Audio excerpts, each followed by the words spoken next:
भारतीय स्वतंत्रता संग्राम में प्राणों की आहुति देने वाले वीर शहीदों में कुछ का नाम भारतीय इतिहास के पन्नों में स्वर्णिम अक्षरों में अंकित हुए हैं, लेकिन कई ऐसे नाम भी हैं जो गुमनामी की गर्त में समा गए हैं। इन गुमनामी शहीदों में कुछ नाम ऐसे भी हैं जिनकी त्याग, जिनकी आहुति उनके कई नामों से भी अधिक मूल्यवान और महत्वपूर्ण रही है, जिन्हें इतिहास में जगह दी गई है।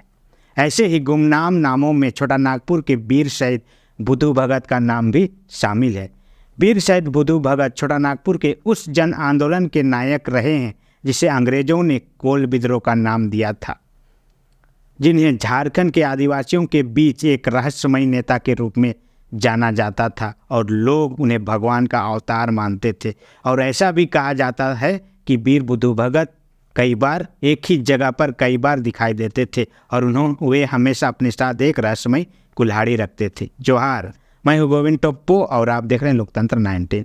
अंग्रेजों के आने से पहले झारखंड में सेठ, साहूकार और जमींदारों के खिलाफ आदिवासियों ने कई आंदोलन कर चुके थे, पर कोल विद्रोह जैसा आंदोलन नहीं हुआ था।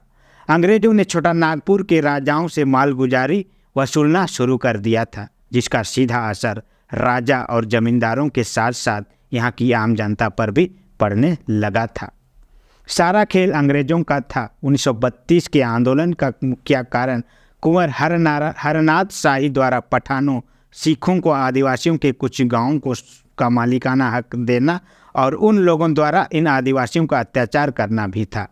हालांकि हकीकत यह है कि आंदोलन की चिंगारी 3 सालों से इकट्ठी हो रही थी। मानकी मुंडाओं पर होने वाले अत्याचार ने इस चिंगारी को और भड़काने का काम किया था। अंग्रेजों के छोटा नागपुर आने के बाद 1805, 7, 1808 और 1819-20 में भी आंदोलन हुए थे और आंदोलन अंग्रेजों के खिलाफ ही हुए थे। इस तरह 1832 का आंदोलन भी विदेशी साम्राज्य से आज़ादी का ही आंदोलन माना जाता है।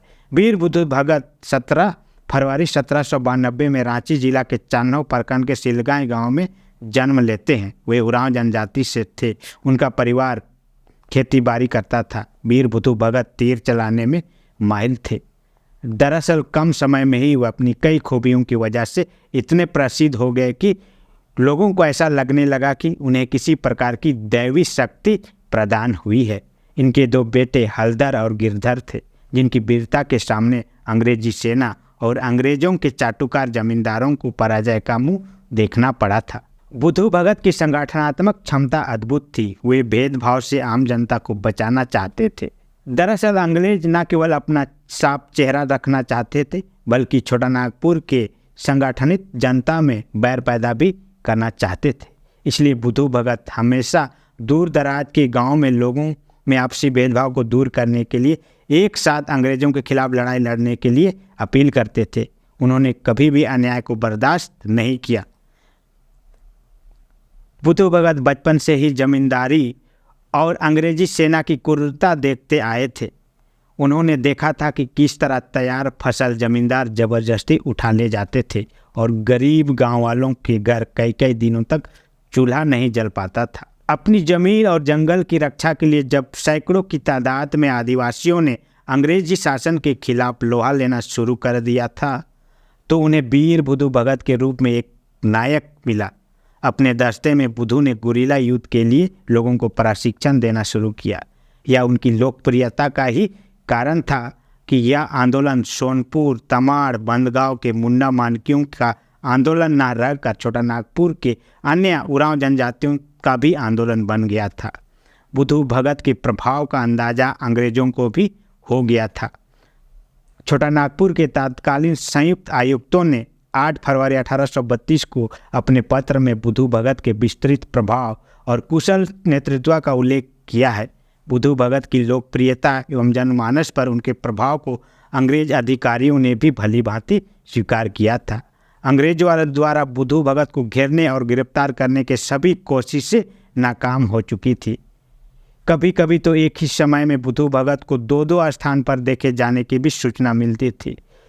सूचनाओं के आधार पर अंग्रेजी फौज अपनी पूरी ताकत के साथ उन जगहों पर पहुंचती और उन्हें घेरती। इसके पहले ही बुद्धू भगत अपने काम पूरा कर जंगलों में खो जाते।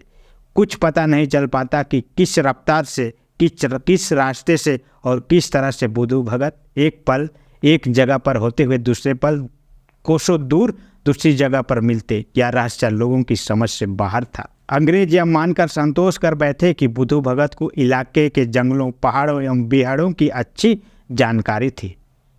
चूंकि बुद्धू भगत को बड़ा जन समर्थन प्राप्त था, इसलिए लोग उन्हें न केवल सुरक्षा देते थे बल्कि हर झोपड़ी, हर मकान उन्हें पनाह देने के लिए तत्पर रहता था।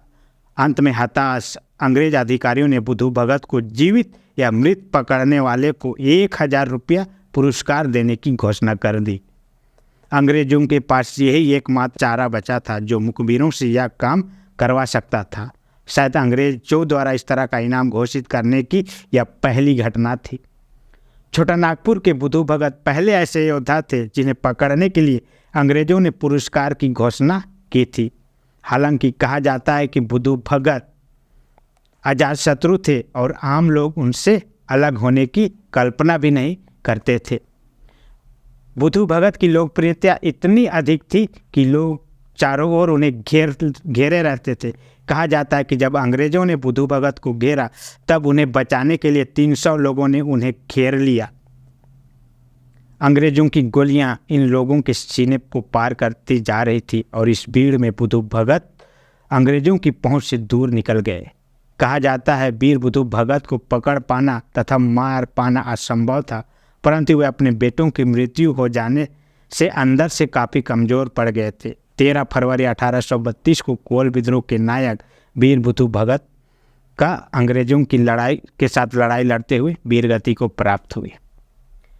मतलब आप समझ सकते हैं इतनी कम समय में और इतनी बेहतरीन संगठनित रूप से वीर बुद्धू भगत ने कैसे कोल विद्रोह का नेतृत्व किया था, जहाँ पे अंग्रेजों के पास आधुनिक हथियार थे, लेकिन इन्होंने अपने पारंपरिक हथियार तीर, धनुष और कुल्हाड़ी को अपना सहारा बनाया और इस तरह से इन्होंने इस आंदोलन का अगुवाई की और सफलता तो नहीं कहेंगे लेकिन उन्होंने वीरगति को प्राप्त किया। आज उनका शहादत दिवस है, यानी आज 13 फरवरी, आज ही के दिन महान शहीद वीर बुद्धू भगत शहीद हुए थे और लोग आज जिस जगह पर उनका समाधि स्थल है आज लोग वहाँ पे जाते हैं, अपने इस महान क्रांतिकारी शहीद की याद में उन्हें श्रद्धांजलि अर्पित करते हैं। बाकी आज के लिए इतना ही, फिर मिलते हैं कभी ऐसे ही कोई आदिवासी, कोई झारखंडी मुद्दों के लिए। तब तक के लिए बहुत बहुत आभार, धन्यवाद, जोहार।